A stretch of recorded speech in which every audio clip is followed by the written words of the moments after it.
गिबियावनो बेंगलर बड' welfare association आफादनिफ्राय गासै रायजो राजा नोंथांमोननिसिम गाहाम हामलायनाय बावहरबाय।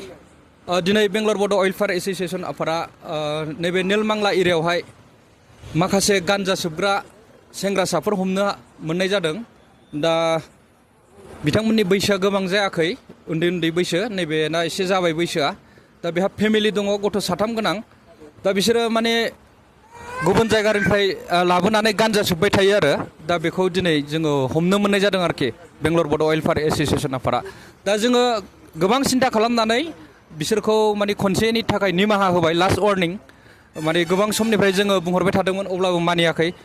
थेवब्लाबो जों खनसेखौ माने निमाहा होनाय थाबाय आरोखि आफादनिफ्राय, नङाबा जोङो डाइरेक्टलि पुलिसनावहाय हरनो हायोमोन। दा जोङो बर' हिसाबै दिनै बे खनसेखौ कनसिडार खालामबाय बिसोरखौ। दा आङो बिसोरनि मुंफोरखौ फारियै गावसिनाव सोंलांगोन रायजोफोर। दा नोंथांमोनहा बिनि सायावहाय कमेन्टनि गेजेरजों फोरमायबानो जाबाय नोंथांमोन माबायदि खालामनांगौ बेफोरबायदि मानसिखौ। दे, मा नाम? राजेन मुसाहारि। फुल एड्रेस खोन्थाना ला दे। आंनि नामा राजेन मुसाहारि। आं कारिगाव 6 नं बासबारि दाब्रि गामिनि। बिफानि नामा? जोंना बिफानि नामा कम्पान होनो।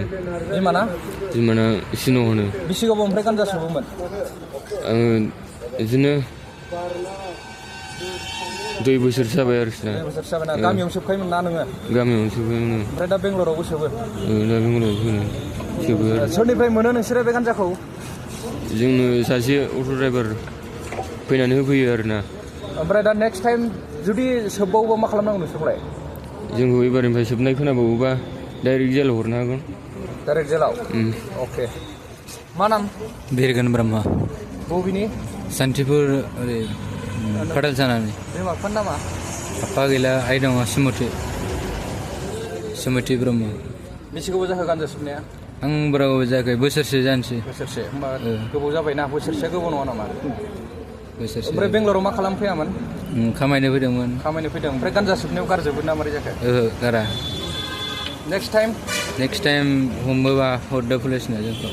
पुलिसनो? बेनो खनसे हरखो नोङो गान्जाखौ? आंनिनो खनसेल'। नेक्स्ट ओमफ्राय नोङो सोरनिफ्राय मोना गान्जाखौ? बे अट' ड्राइभारानो होफैयो। अट' ड्राइभारानो सासेयानो ना? सासेयानो। दे, नोंना मा नाम? आंनि महन्त नार्जारि, उगुरि गामिनि। हाबा जाबायमोन दा? औ, हाबा जाखांबाय। गथ'आ साबसे? 3। माथो नोंना अबस्थायानो गैला गान्जा सोबै? मा नोंखौ सिगांनिफ्राय दिनैसिम 4 जाबाय वार्निं होनाया, अननानै दोनगासिनो फेमिलि गोनांखाय। अब्लाबो नोङो नागारा माथो, सोबगासिनो। मा पुलिसनाव हरनांसिगौ नोंखौ?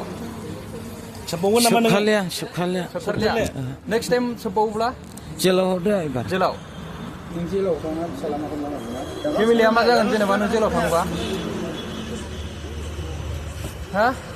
सोरनिफ्राय मोनो नों गान्जाखौ? आं नैनिफ्राय लायना सोबफैदोंमोन दाखालिहाय। बेथ' खनसेल'सो सिगाङाव? सिगांहायथ' आंबो बिसिनिफ्राय कन्टेक्ट लानानै लायोमोन सिगां। सोरनिफ्राय लायोमोनलाय? बे माबायावनो। बेजोंनो, अट' ड्राइभारजोंनो?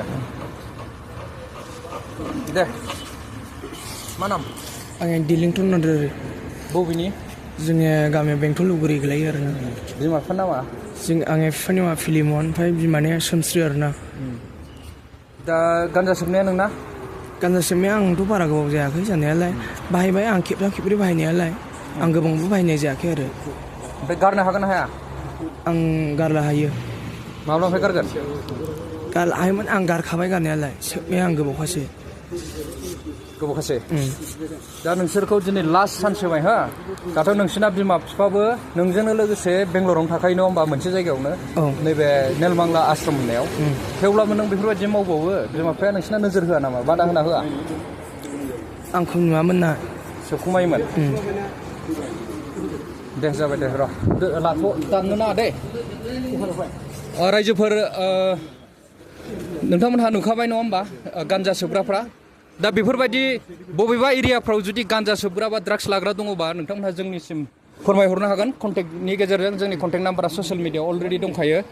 आरो मेजेस्टिक एरियायावहाय गोबां माने इन्जेक्सन लाग्राफोर दं होननानै बुंदों। दा बिसोरखौबो जोङो थाबैनो एक्सन लानाय जासिगोन। बेनिखायनो जायफोरा दासिमाव सोलिगासिनो एसे माने नोंथांमोनहा हायोब्ला गारखादो, जाहाथे जोंनि आखायाव फैया। दा बिसोरखौ जोङो खनसेखौ निमाहा होबाय गावनि हारिनि हिसाबै नाथाय नेक्स्ट टाइम जुदि बेबायदि खालामबावोब्ला जोङो बिसोरखौ डाइरेक्टलि पुलिसनि आखायाव गथायना होनाय जासिगोन आरो लोगोसे दिनैनि बे भिडिअखौ एसेयावनो दोनथ'नाय जाबाय रायजोफोर गोजोन थेंक इउ